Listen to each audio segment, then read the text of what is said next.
Good evening and welcome to the Love the North podcast. My name is Mike Richardson. I'm a local author, author of The Fall from Grace, and soon to have my second release, Rain, Rain, Go Away, coming soon. So keep an eye out for that. I'm joined this evening by my guest, Amanda Lebranche. She's the Director Chaplain of the Elgin Street Mission. Thank you so much for coming tonight. We don't really know each other all that well, so we're going to talk throughout the course of the evening and get to know who you are and what it is you do.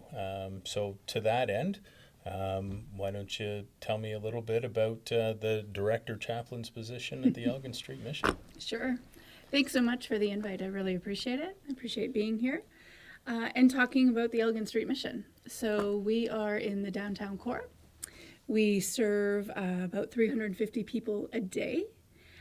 We are housed in the Samaritan Center. The Samaritan Center is the hub. So they do some programming. They have computers and telephones. They have a drop-in center. And then in the lower part of the building, they have the Blue Door Soup Kitchen, traditionally Catholic Charities, and they do lunch Monday through Friday. We do breakfast and dinner 7 days a week, 365 days a year. And we are a Christian nonprofit in the city. Wow. Yeah. So to that end, funding must be a constant challenge for you. Where does the bulk of, it's not free giving that food away. I'm sure you have to pay for it and then give that away as a charity. Absolutely. So our main piece is food. Like I said, we serve about 350 people a day. Wow. So yeah, those costs rise, and we know that costs at the grocery store aren't going down. And so we are funded by generous donations from individuals, community partners, from churches and businesses. And so we're also supported by the food bank as well. Oh, okay. Yeah. I was going to ask that. So predominantly the food bank for food, but we survive basically just generous Sudburyans. Wow. Mm-hmm. So there's no government money whatsoever, no stipends from either the city, the province, or federal? There is none. Wow. Yeah. We've survived for 38, we're in our 38th year this year. That's incredible. Yeah. And I'm sure the numbers are rising on a yearly basis, the people that need the help. Is there any criteria that people need to meet in order to have assistance? Absolutely not. So we serve anyone who comes in our doors. Anyone. So anyone's welcome. We, of course, ask them to respect the rules, and there's always some boundary issues there at times. But the doors are open to anyone who comes in. Now, we do have a night that Verdikios comes and serves, and so that tends to be a pretty busy night, and everyone wants to be part of the vulnerable population. But no, it's just a great way to serve our guests, something a little bit different, something very special for them. But there's absolutely no criteria. And that Verdikios is all done as a charitable... Yeah. Wow. Yeah. Good for them. Yeah. Thank you. Yeah, no, they are a wonderful restaurant. You know, if you've been there, you know how good the food is. Mm-hmm. But they're also very good to our community. So Mark comes and he brings his staff on their day off, and they do a 4-course meal for 250 people. It's wonderful. Wow. Yeah. Now, jumping back, you had mentioned something about asking people to obey the rules. What kind of rules do you have? Yeah, well, we do have. We think that it's a privilege to come to the mission and to treat it as such. Just like you would go to a restaurant, you would be part of a facility. We would ask for the same. Over the last few years, we have seen a lot more younger families coming in with children. Wow. And if you've driven by the Samaritan Center, it's kind of the hub, and there is people gathered there, and we want people to feel safe coming in. So that, of course, means that there are some rules. We ask that, there be no fighting, no swearing, no weapons, no drug use, and usually that's very respected, and when it's not, we do ask people to leave. Wow. Yeah. And they're normally good enough to leave when they're asked to? Sometimes it takes some coercion. That's unfortunate. Yeah, But, and that's where we do have support from the city. We do have support from the police. So to be quite honest, I really do not get out and get downtown very often. I'm not even 100% sure I could imagine where the Samaritan Center is. Is it's on Elgin Street, I would assume. Right on Elgin, right against the Bridge of Nations. Okay. So the Sudbury Arena, the CN parking lot, and then we're right. The Bridge of Nations is right behind us. Got you. And the Lido was removed. Yeah. I was under the assumption that that building was going to be. So you guys are still in the same location. Yes. That wasn't affected by the new arena or anything like that. So we hear rumors all the time. There's always a lot of rumors that we will be moving. Anytime I run into someone, they'll say, "I hear you're moving," or something like that. And we have no official word that we are. There's nothing that's come down from the mayor's office, so we assume we're staying. And you know what? We'll just wait and see. It's one of those things. Do you rent the building, lease, or? So the Samaritan Center owns the actual building. Good. It's a charity. It's called New Hope Outreach, and so they own the building, and then we rent space from them. Okay. So us and the Blue Door, and there's a recovery office in there, Teen Challenge as well, and we rent space from the Samaritan Center. So that's why it's kind of the hub. We have the community paramedics come as well. We have hairdressing, we have showers, we have laundry, we have clothing, we have chapel services, we have counseling services. So it's kind of that hub. You know, people are drawn in by food, of course, basic need, but then there's a lot of services as well. So there is like counseling and things like that available, because I can imagine people that need to rely on that, it affects them just simply having to be there. Absolutely. But I'm sure that there are other aspects of their lives that they may be struggling with that may have resulted in them needing to be at the mission. And Absolutely. You guys are fully equipped to deal with that as well, or is there a long waiting list for counseling or anything like that? No, that's good. No, there's definitely not a long waiting list. I think that part of the challenge, you know, no one sees themselves as a vulnerable citizen or someone who's addicted or a mental health challenge or anything like that. No one sees themselves growing up and being a guest at the mission, right? Absolutely. And so it is people who are having their worst day, year, month, week. And so our goal at the mission collectively is to serve the person. Whenever you see someone begging for money or on the street or even high, your tendency is to look away, right? And not make eye contact, you know, whenever they come up to your vehicle or things like that. And I know lots of people give, and that's fine. But your tendency is to look away. Our goal is to humanize them. Look them in the eye, sit down and have a coffee, have a conversation over a meal.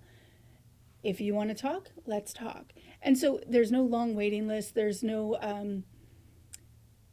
it's really, I always say I want our guests to feel like they've come into my kitchen for a meal. Now, I'm not the one cooking. They might be happy about that. But we want to make it inviting because we feel that life circumstances has brought them here. And it's hard enough as it is that we want to make their day better, not worse. Yeah. And that's our goal. That's our absolute goal. So whether it's a family or someone that's been on the street for a long time or someone who is even suspended from our services, you know, we'll reach out as much as possible and as safely as possible. But that's our goal. Our goal is person-centered and to elevate them. Because I think when someone believes in you, the opportunities of stepping out of addiction or homelessness or mental health challenges is that much greater. And we find what happens is a lot of family, you know, because of broken relationships, and rightly so, have abandoned them. So we just want to be there for them as much as we can, That's excellent. Yeah. I know from myself, at the failure of my first marriage, the first thing that I wanted to do, and it was a big catchphrase on the radio, let's talk, mental health, let's talk. Yeah. and then to walk into, I think it was a 12-month waiting period to be able to Right. see somebody. And I thought, it's a good thing I'm not like on the edge or anything like Yeah. that, or this could get really messy. But Yep. it's good to see that that's available for the people who are definitely in that position that Yep. need it the most. Yep. I don't, when you say a lot of people look away, I know from my own personal experience, I tend to as well. It's because I don't have the strength to look them in the eye. Yeah. And I commend you for being able to do that. Mm-hmm. I know that if I were to engage with that, it would probably consume me. And Yeah. not that I'm afraid that I would end up like them, Mm-hmm. or that would even be such a horrible thing. I think some of them are truly free, Mm-hmm. and that's the life that they choose. True. Almost. And commend them as well for being able to, I don't know how they get through the winter, but I think if I were to do that, I would try and go further south and then just live on a beach someplace. But I know that isn't, it's easy to make light of, but it's a very difficult position. Do you find that there are people that abuse that kindness? Of course. And Absolutely. how are they normally dealt with? Because they would be taking necessities away from other people that aren't trying to abuse the system. Boundaries. Strong boundaries. Wow. Yeah. And just clearly communicated. Yep. And Yeah. again, I commend you for that, because my wife works security, and she used to work security at the bus terminal. So Oh, yeah. she knew a lot of those people, and I was a bus driver at the time as well. That's how we met. Mm-hmm. And just driving the bus was one of the first jobs that I had after moving to Sudbury, and I wasn't prepared for what awaited me downtown. Yeah. Moving from London, I spent time in the Northwest, in the suburbs, and blah blah blah, and you'd go downtown to have fun, but I don't remember that level of homelessness when I was a kid. Of course, I was, caught up in my own world, my own recreation and everything else. And maybe it was just a matter of age and maturity by the time I got here, but it astounded me. Yeah. And particularly, again, coming from a different city, the native population here too. And I was amazed at how many people still spoke negatively about their community, and then to see it in person kind of took my breath away. In London, the native population was kept about an hour and a half away by car, so it didn't really intermingle, and maybe it was a sheltered life. But Well, then I think, Mike, I was born and raised in Sudbury. Our downtown has never looked like this. no, It has never looked like this. So are we at a crisis level? Yes. I believe our city just declared it an opioid crisis, which is exactly what it is. When I was a kid, when I was a teenager, it was not like this. Now, COVID was a tipping point. okay. Absolutely. If you look at the actual stats now that we have some distance from it, it just shot up, right? But to address your First Nations, we are probably 60 to 70% First Nations. Wow. That's our clientele. And so you then look at, why is that, right? That's the question. And then even more so, you think, what do we then do about it, right? Systemic racism, systemic residential schools, all of that trauma coming down the pike. That's really where we are, right? And so in Sudbury, we're surrounded by First Nations. We are on a First Nation. And Manitoulin is not far away, and it's beautiful. And, because we're the hub, this is where the services are. I will say that whether you're First Nations or not, I think if you look at our guests, and I don't want to idealize it. It's rough down there. It's boundaries. I mean, like boundaries. I say that nicely, but it means at times calling the police to make sure that it's a safe environment for staff and other guests. So I don't want to sugarcoat that by any means, but when you're able to look at someone, and I think this goes to not making eye contact, when you're able to look at someone and understand that maybe you didn't choose to be here, maybe this wasn't your choice, and maybe it's a whole thing of systemic trauma or trauma altogether, and then you can look at someone with compassion, and at least when they're acting out and acting a fool, you can look at them with compassion and still have boundaries and still do the things you can do for them and still care for them. And I think that instead of thinking they chose this, look at it that way. Trauma informed, right? Looking at people that way. I think that's the reason we have the crisis we have, and if we start approaching it that way, I think we might see some traction, because we can't keep going like this. 20, I don't want to, I'm about 40 and none of your business, but 40 years from now, is it going to be double? So we have to kind of curb it a little bit and work together and figure out how we care for people, how we bring some resolution.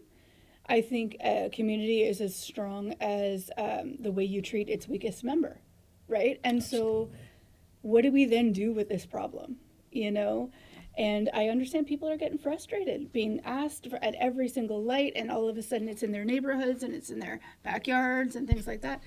It's a problem. And I think that once we all see that it's a problem and we start talking about it, maybe we can come up with some doable solutions. Well, particularly if the right counseling or the right advice isn't available at the time of that trauma. I mean, it's not just one incident. It's kind of like falling down a flight of stairs. You wouldn't criticize somebody for laying at the bottom. Like, what were you thinking? Exactly. But who put the banana peel at the top of the stairs? Like you said, with the opioid crisis, are there advocates that are trying to eradicate that? I mean, the fact that it's still available as a medication is absolutely ridiculous. I don't know if, that would be a completely different topic, but it's easy to, addiction is so easy. Yes. And I've been there, and I've found a way out, thankfully, through my child, but I can identify with it. I recognize it. I can see it, and I know that, maybe not anymore. I'm a little too old for that kind of nonsense, but but for the grace of God goes me. Yes. And I think that, that 1 year waiting list hurt me after the first marriage breakup, but I moved on. Not everybody has that fortune to be able to do that, and or either the willpower or the knowledge, or like there are so many different things involved with getting healthy. Yeah. And one misstep and down the stairs you go. Absolutely. And I think it's absolutely wonderful that there's an organization such as the Mission that is there to help and do what they can. What about volunteers? Is there any lack of people that help out as well? How does that work? How does one become a volunteer at the Elgin Street Mission? Glad you asked. We're always looking for volunteers. So I say we're volunteer heavy, staff light. Okay. So we have about 10 staff, and we have a fantastic staff, a staff that have a heart for the people, and willing to show up every day and do that. And it's not always easy. It's not always easy to be face to face with mental health, poverty, homelessness. And so our staff are salt of the earth. But we have 354 volunteers as of today. Wow. And so when I say we're volunteer heavy, I mean we're volunteer heavy. We serve breakfast and dinner every day. And so that takes an army of volunteers. So in the morning, people come in and they'll serve breakfast. We always have staff support, and then in the evenings as well. Different teams every single night of the year, every week. Wow. Every night of the week, I should say. And so those are different people. Sometimes people come once a month. Sometimes people come every Friday. It's based on your schedule. We have a lot of businesses that will come as a team. We have families that will come and serve together. Hatch, for instance, comes, they have once a month Saturday night, and they donate all the food, come and prepare it, and serve it. Wow. And so that's just one example of what a business does. And we have multiple businesses who do things like that. But there's all kinds of different ways to be involved at the mission. That's incredible. Mm-hmm. That's good. You can sign up by going to our website. And what's the website? www.themission.ca. That's easy enough. Yeah. That's perfect. Yeah. I can sing other people's praises, but not my own. Yeah. I'm actually having a hard time just getting through the conversation. I'm getting emotionally charged. Yeah. And that's the biggest reason why I wouldn't survive it. I don't know how people do it, to be honest. To volunteer and to do what you do, there's no way in hell I have the strength to do that. That's fair. I didn't think I could. This came at a time in my life where I certainly wasn't looking for this position. Someone approached me, and a lot was going on personally in my life, and I thought, okay, let me at least think about it. Took 3 phone calls. This person was pretty persistent, and I thought, okay, it might be kind of that change I'm looking for, but I never saw myself in this role. Frankly, I didn't think I could handle it. I didn't think I could handle it either. Yeah. I had done missions work and some stuff in India and Africa and Skid Row even, and the good thing about those is you get to go home. Yeah. Right? Yeah. And so you can go and experience it and then go home and kind of unpack all of what was that. And I didn't know that I could do it day in, day out. I felt that it was the right move for me. And I started in 2020, right in the middle of the pandemic, which was a crazy time. Wow. We were actually closed because we're technically under restaurant rules. And so it was a trying time for the mission and specifically for our guests. Right. Absolutely. That was the one touch point that many of our people had that felt like a place where they could come and have a meal, have someone look them in the eye. We have a lot of seniors who, they can afford the roof and not the food. And so they'll come down even just for social aspects. This is their hub. This is their family. This are their friends, right? And so that was devastating. I can imagine. Yeah. 5-6 years later, here I am, and it's surprising what you can handle when you start to get to know people. Now, do you need a good therapist? Maybe. But you have to unpack it a little bit, right? So you have to have friends, colleagues who get it, understand it, and can talk about the hard days. And that's the key, I think. Is that where you draw your strength from coworkers and friends, or? Definitely. I have a strong faith. I think that is part of it as well. That I can trust that I'm not the one who makes the whole thing go round, right? And so that's helpful for me personally. But definitely that second layer of colleagues and friends that we can talk about this hard day. Someone once said to me, working at the mission is like hospice care. And they're not that far off. The amount of people we lose, the face that you saw today that you now don't see, that's devastating. It's devastating when our kitchen manager recognizes students that he taught in school, right? That's really hard. And so there are success stories, but there's not as many to keep you going through those hard days. And so it's definitely the support of staff who understand it, and good friends. And But you definitely take those wins where you get them. You take the wins. You celebrate the wins where you can, because they're few and far between. They say that it takes 10 times to enter rehab to make it stick. So that's 9 failures, you know. And is it a failure? Probably not. It's a stepping stone, right? Correct. But it's hard. That's hard to see, you know. And then someone that was doing so well, they're back in it, right? And so how do you keep supporting that? And sometimes it feels like an uphill battle. Sometimes it really does. One misstep. Yeah. That's all it takes. Yeah. It's easy to sit back and judge and say you made those decisions that led you there, but there are so many different things bombarding your mentality. Addiction is a whole different issue. And I mean, recreational drugs aside, you know, what about somebody that got hooked on it as a pain medication? Yes. And just the fact that that material is still used. Now they have changed some of their policies, yes, but that's only in reactionary terms. It was, well, we're making money off of it, so who cares? Well, that's the question, right? That is sometimes the question. And that's tragic at the expense of how many lives lost. So we do in partnership with Denise Sandul. So Denise Sandul is the founder of the Crosses that you see right downtown. Okay. I started the mission September 2020. Her son Miles was found outside of the fire station. He had died by overdose.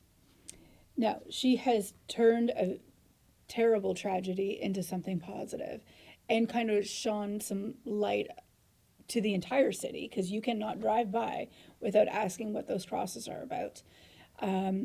And so she's done something really positive with that and brought some light to it. Now, so we run a comfort service at Christmas. You know, when you lose someone, Christmas is tough. It's hard. And so there's many families who, there's so much shame and stigma about it still. And so to say, I lost a son, I lost a daughter, I lost a husband, I lost whoever to an overdose, there's still a lot of stigma about that. And so we bring people together. We meet at Tom Davies Square. The mayor joins us. We have Jerry Lougheed. And we simply speak people's names. There's at least 200, almost 300 crosses, 200, that many names that we will read. And there's all kinds of clergy that come and help, and music as well. But even just the solidarity in that. We then, you know, families have opportunities to write their loved ones' names and place it on a tree that stands at Tom Davies Square. The city has allowed us to do that. But for the last 2 years, we have been able to come together and do that. And it has been a powerful moment for families to look across the room and think and see that they're not alone. And they're not being judged. They're not being judged. We're here for you. And you're not going through this alone, right? And so many of them are isolated. So many of them go through it alone. And so that was just one thing that we could bring to the city. And it has been a powerful thing. It has been really, really powerful for those that attend. We've, you know, the first one was close to Christmas because good ideas come too late. And so I think it was like the Friday before Christmas. And we had almost 70 people. Wow. And so, you know, it just is, it shows that people need it and are looking for it. So our second one last year, you know, at least we were ready for it. We had at least 80 people there as well. And so it's just helpful, right? It's helpful for those families, you know. Well, that's good. Yeah. Moving forward, you had mentioned 40 years from now. Is there going to be more? It may even reach a tipping point far before that. But what sort of plans do you have? Mm-hmm. What sort of things do you want to see take place, and that you can control through the mission? What's next year look like for you? Yeah. So we are always looking to expand our services. We ask ourselves all the time, so this is kind of our niche, but what is something out there that no one is doing that needs to be done? And so we are always, even at a board level, talking about that. What does that look like for us? There's lots of things that could be done and should be done. what I'd like to see a lot more of is, and the city is embarking on a few of those things, is the wraparound services. So Sudbury is a housing first. So, and that's why you see encampments kind of coming down, because the city is encouraging people to get housing as opposed to encampments, right? So that's what that's really about. And, there's been lots of talk about tiny homes and things like that. And there's reasons that that's difficult to manage. The city has put the Lotus Project in. It's over on Lorraine Street. And that's what they call a wraparound service. That's fantastic. Because it's people that may not be able to sustain housing completely on their own. And so right in the building, they'll have services there. So whether that's HSN or social supports or anything like that, they're right there and they help them. Now, that is ideal, and I think we need to see a lot more of that. So that's like a housing with food supplements and then all the healthcare all in one place? So I'm not sure that there's the food piece. Okay. I'm not sure about that. That's a great question that I probably should know, but I don't. But they have the social services there. They have HSN there for medical needs. They have any kind of medication, things like that. And they're supportive, whether that's mental health support or even disability support. And so they'll support that individual and keep them housed. What happens a lot of times is, I'll tell you about my friend Stan. He's unfortunately passed now, but great guy. Most people would recognize Stan just because he's been downtown forever, had a beautiful husky dog, and walked the streets. Great guy, friendly. So Stan has struggled with addictions. He was housed, and we were all excited, and he got lots of support, got it furnished, everything like that. About 6 months after, I see Stan in Walmart, and I said, Stan, how's it going? And he said, I'm lonely. Wow. My friends are downtown. Yeah. My friends are at the mission, and I'm lonely. And so it's not just about, here's a house. It's about the supports that come with that. So whether that's actual social support where you come out and you come to the mission still for that, that's fine. Or it's, someone helping you manage your medications or manage your home or manage whatever that looks like. We're finding that people need that support. And whenever they get that support, for the ones that need it, they'll stay housed. And that's key. Then we don't have people outside in the winter, freezing to death. Yeah. And that unfortunately has happened. Right? So they need a community. They need a community. Perhaps. Yeah, that's exactly it. Which brings up a whole other thing. We're in an individualistic society. Absolutely. And you look at other cultures. I have a wonderful lady from Nepal who works at the mission, and she's like, I don't understand this. Don't you have cousins? And I thought, what? And just even from my own travels, these collectivist societies, they really do take care of each other. They're not perfect either. But, we think that to grow up and to be an individual and have my own house and have my own car and my own stuff and my own this and that, that's the goal. But, we have an epidemic of loneliness. And that's not just my guess. That's a lot of us, if we really admit it. Yeah. And so what does it look like to come together as community more? What does it mean to live like that maybe a little bit more? And I think that, you asked me what I see for the future. I think we need to move in that direction more than most of us are comfortable with. Yeah, because more people are just concerned about buying another ATV or a boat or look at what I've got. And you're right that I've never considered that term before, the individual. Mm-hmm. That's hits the nail on the head. Mm-hmm. So this has been rather humbling and informative for me, and I really want to thank you for coming today and sharing. and pulling at my heartstrings. And well, I think we definitely need to have you back and have more updates. And God help me if I can ever bring the strength. I think I need to show my face down there and see what I can do to help. You're always welcome, even for a tour. I See what we do. Yeah, maybe we could come down and talk to a few of the people down there if they wanted to, and see what's going on. Absolutely. I appreciate you asking me. I appreciate you doing this and shining light on, an issue in our city that a lot of people want to ignore and turn away from, but it's real and it's here. And with all of our heads together, maybe we can come up with some really real solutions. Amen. To turn a phrase. Thank you so much for being here tonight, and we hope to see you again. Appreciate it. Thank you. My pleasure.